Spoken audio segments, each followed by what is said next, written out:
Hey there, Rednecks, Preppies, Redneck Preppies. It's me, the Redneck Preppy, and today another video on the HD-18 SVD, AK Forums, Tim Harmsen, brouhaha. I know I said yesterday I wasn't going to make another video, but here I am. Just when I thought I was out, they pulled me back in. Anyway, the reason why is because I felt I had to clarify some things and kind of answer a few comments that were in the comments section for that video that I released on Sunday about this, which kind of blew up for my channel anyway. For some reason, some people think that I'm in support of Tim Harmsen and Copper Customs. I don't know why. In my attempt to be fair and as balanced as possible, because I kind of took both sides to task, some people kind of interpret that as me being on Tim Harmsen's and Copper Customs side. And I'm not entirely sure how that's possible, because I referenced this video from February the 21st, 2021, in which he declared people who flipped stuff that they bought at local gun stores onto gun broker as scalpers, his words, and referred to it as disgusting. And I said, you know what, based on that video and Copper Customs' subsequent actions, he was being a hypocrite. I'm not entirely sure how in the hell that makes me in support of Tim and Copper Custom, but here we are. What I said was that, you know what, if he was going to be cool about this, he should have at least offered those rifles to the 100 on AK Forum who were expressed an interest to buy those rifles. He wasn't obligated to, but I think he should have done it anyway. Still would have made a hell of a lot of money on each rifle. That's it. I'm not in favor of what Tim Harmsen and Copper Customs did, so stop saying that I did. Now, other people said that I was attacking the 100. And again, I'm not entirely sure how that's possible. All I merely stated was that they had committed no money to this. And that list did not constitute a promise to buy those rifles. Incidentally, Pierre Dubby, however you want to pronounce his username, pretty much said the exact same damn thing over the weekend when he posted comments saying basically that the list was not promissory, and it was more of a signal to importers and FFLs that there was an interest in FEG producing SVD rifles for the American market. So, if Pierre Dubby, the guy who actually organized all of this, says it, can we just accept that as kind of being a fact? Here's what they should have done, the 100. And this is where I'm going to offer criticism, if you will. And it's not even criticism, it's just, this is kind of what they should have done. When Pierre Dubby had that in, or has that into FEG, what they should have done was organize the group buy, get the 100 names, reach out to FEG and say, look, let's sign a contract for 100 rifles. We'll pay you half, whatever, up front, and the other half will come when the rifles are done. They should have then went to an importer, let's say Trident, because they're the ones who imported the rifles anyway. Said to Trident, you know what, we'd like to contract you to import these rifles from FEG once they're done.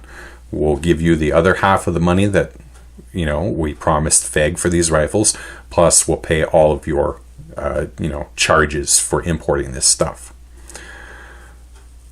They should have then organized, let's say, some of them to be an FFL, get their FFL, or deal with an FFL, whoever, doesn't make a difference, because the last thing you want to do is make yourself into an FFL, then have to do the paperwork for 100 rifles and people, ship these things out, and also essentially play the role of the warranty. So if there were any problems with the rifles, you know, they would have to take care of it themselves. So they should have maybe gotten an FFL to be the central hub of this.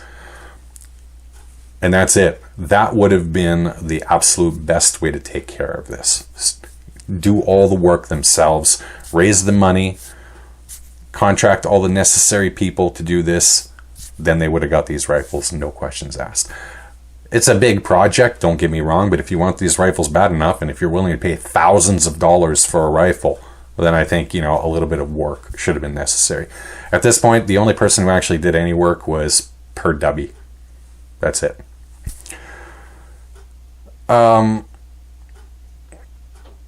you know, the way that they went about it, they were the only ones who actually committed no money.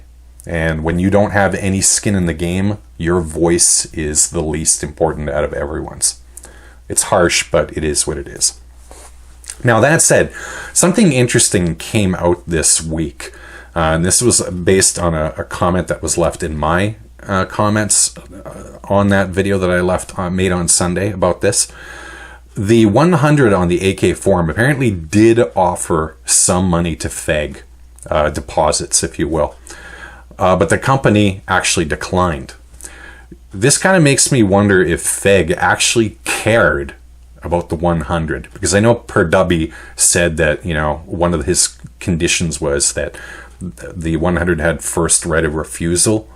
But the fact that FEG said right at the outset, no, we don't need a deposit whatsoever, it kind of makes me think now that FEG just used these 100 people as a means to drum up interest and attention in these rifles. And not just these rifles, but in ASVDs in the future.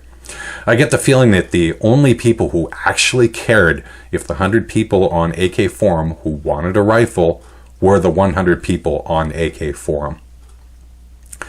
FEG, it just seems to me, didn't want any involvement in this past manufacturing the rifles. Trident, they just imported the rifles. They did what they were supposed to do. They took receipt of the rifles, shipped them to the United States, got them to an FFL. The FFL at the end of the line, in this case Copper Custom, obviously just wants to turn them over as quickly as possible and for as much money as possible. That's what their job is, and I can't blame them for that. The way they went about it, not so good, but they fulfilled what their obligation was. Anyway, the short version of this whole thing is that this story just keeps getting messier and messier. I've followed some of the videos on YouTube of people who are uncovering more and more information, like Canuck Gun Nut.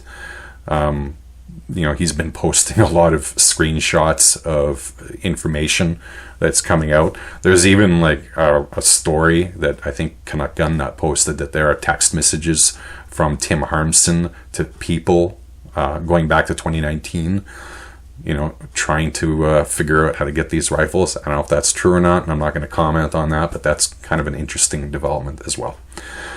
Anyway, that's all I am going to say going forward about this SVD HD-18 fiasco, because there's a lot more information that still needs to come out from both sides. I would urge people not to make a rush to judgment, because we don't know ultimately what the truth is. You know, there are shades of truth on all sides. I'm going to be honest with you. I'm inclined right now to go with the 100 people on AK Forum who were on the list.